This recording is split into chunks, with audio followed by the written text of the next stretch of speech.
ሰላም ሰላም፣ እንዴት ናችሁ? ሰላም ናችሁ? ሰላማችሁ ብዝት ይበል። እንኳን ለዳግማይ ትንሣኤ ያደረሳችሁ። የትንሣኤው ነው እኔ የማከብረው እና እንዴት ናችሁ? ደህና ናችሁ ወይ? ሰላም ነው ሁሉ አማን። ዛሬ እንግዲህ ይኸው ዶሮ ተሰርቷል፣ ቅቅል ተሰርቷል። ያው ስሰራ ሳደርግ አለ እጭናለሁ። እሱንም ቪዲዮ የሁላችሁ ይሄ ዶሮ ይባላል። ዶሮ ወጥ። እንኳን ለትንሣኤ ያደረሳችሁ ለጌታችን። ሰላም ነው? አማን ነው? እንዴት አለፈ በዓል? ፋሲካ እንዴት ነበረ? ሁሉ ሰላም?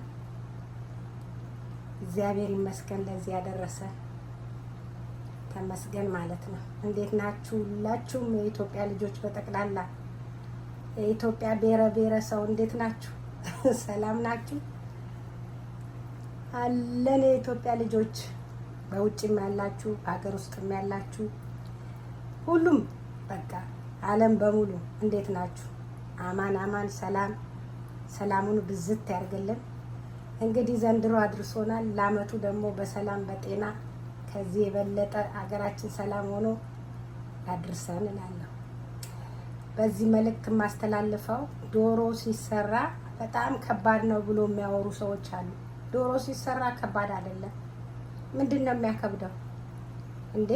ሴት ልጅ እናቷን ስትሰራ ካየች ትሰራለች። ምንም የሚያከብድ ነገር የለም። ዶሮ ሲገነጠል ድሮ ተነ ቆዳው ይበላል ይባላል። ድሮ ይበሉት ነበር መሰለኝ። እንደገና በአፍ ተነፍቶ በሳት ተጨርሮ ምናምን ይሰራል። አሁን ቆዳውን ገፎ ማውጣት ነው። የምን የሱ ቆዳ መብላት ነው።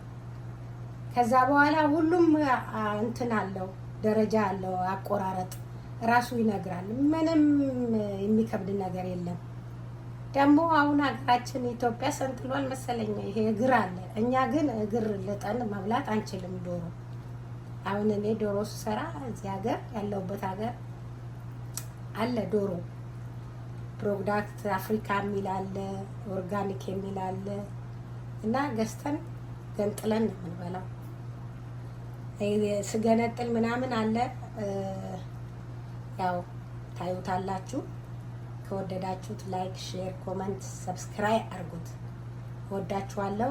ሲበላ ሲቀራረብ ደግሞ አሳያችኋለሁ።